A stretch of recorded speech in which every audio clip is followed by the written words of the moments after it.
daughters Ruth Smith and Melissa McNair, 10 grandchildren, 5 grandsons, and 2 great-grandsons were his biggest blessing.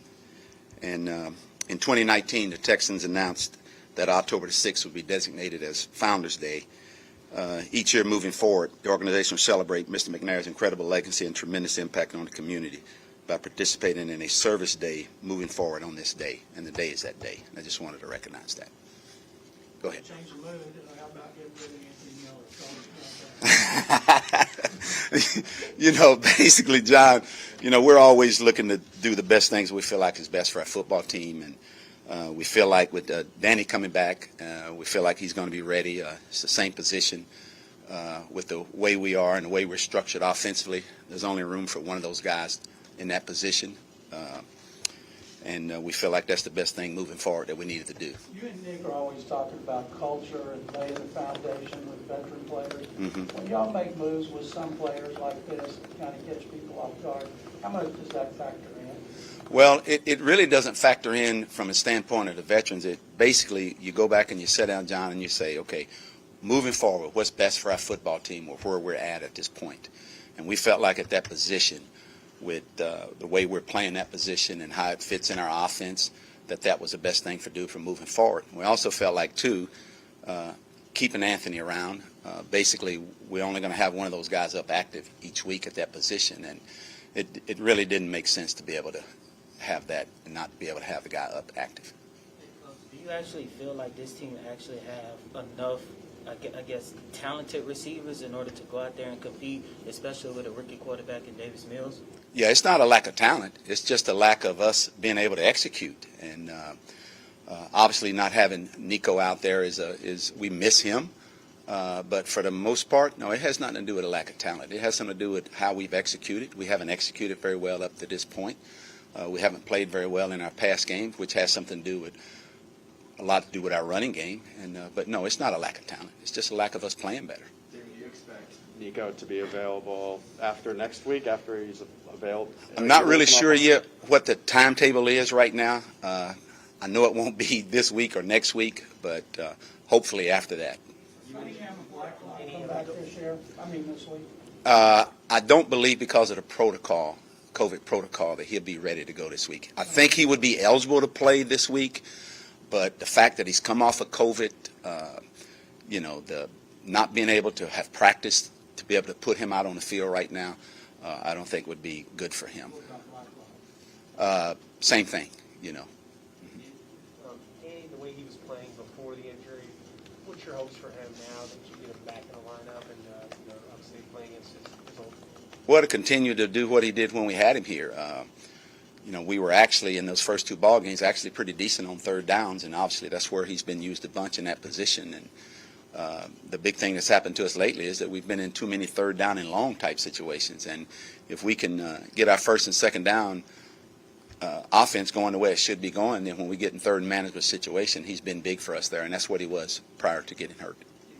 Jones and the quick release he has, what do you see from him just in terms of how difficult it is for people to get to him and why he's able to run off so many completions against the Buccaneers? Well, obviously he has a good release. The thing about him is the reason he can get the ball out quicker is that he's learned more now. You know, he's more comfortable with things now. And again, but what happens though, Aaron, is when we're in third and long type situations and we're trying to push the ball down the field, you end up having to hold it a little bit longer.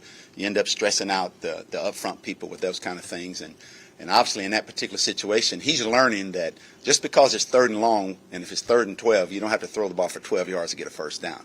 Get the ball out. There's a clock that goes off in your head. And growing pains right now with him is finding out when that clock is going off and getting that ball out.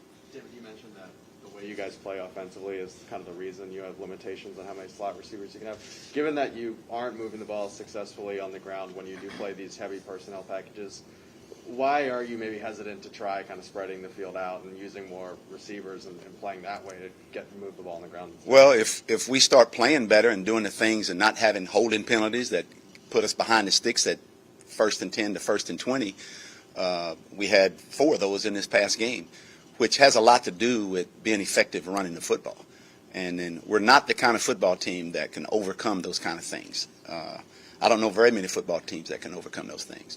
But the way we're built is that if we play the game the right way and we eliminate the penalties and not have those kind of penalties. I talked earlier about is the pre-snap penalties. It hasn't been the pre-snap penalties. It's been the holding penalties. It's been the 10-yard penalties now.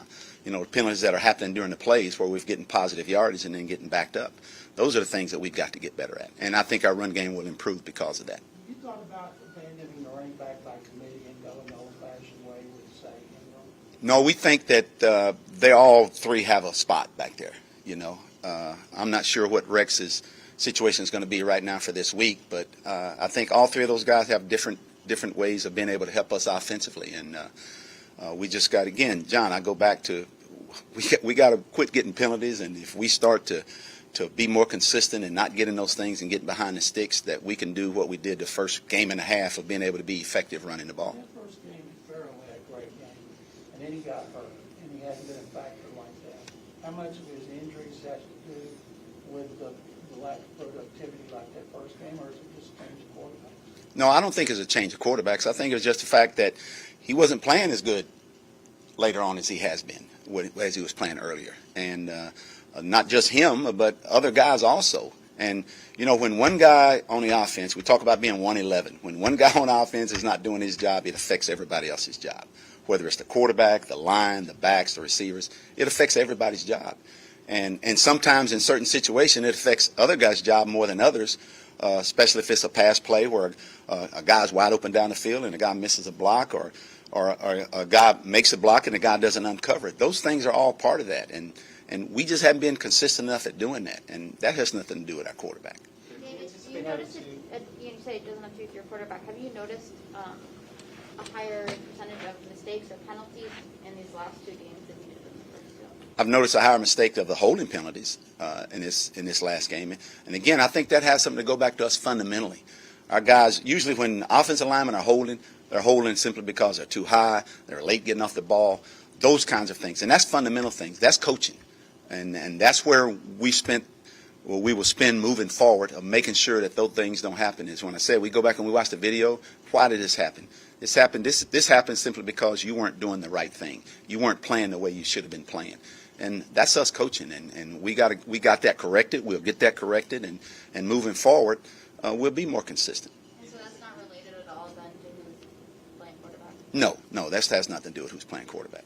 As a resource, having so many connections with their building, with Nick, knowledge of personnel, how valuable is he this week? And what do you think it's like for him this week? I don't know if we're going to speak to him, but just kind of like you talking with Nick and kind of getting to delve into his knowledge of the Patriots. Well, every day we're always talking, and Nick and that staff is always looking, just like all teams in the league. Every day they're always looking to see what's happening on the waiver wire, see what's happening with guys getting released, see if any of those kind of things would work with us, and vice versa. But that's an everyday thing. And sometimes when those things happen, you kind of look to see if maybe you could help your team in some way in making it better. And if you can, you try to make that move. And sometimes you not necessarily can't do that. Oh, with New England? Oh, there's no question that having him in the building and knowing he's got 20 years of knowing exactly how they do things. They're not doing anything any differently now than they did before. They just don't have number 12, a quarterback. Do you think, what are you looking for behind the scenes at Mills this week to make sure he doesn't have a performance like that Sunday? What are you looking for? Not just behind the scenes meetings, but say in practice that you didn't see that. Well, ball security. Understanding that your job is to protect the ball.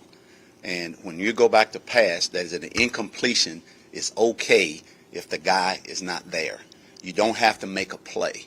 And again, that's from being inexperienced and being young. But at this point right now, moving forward, one is our quarterback. That's something that he has to get better at quicker and faster.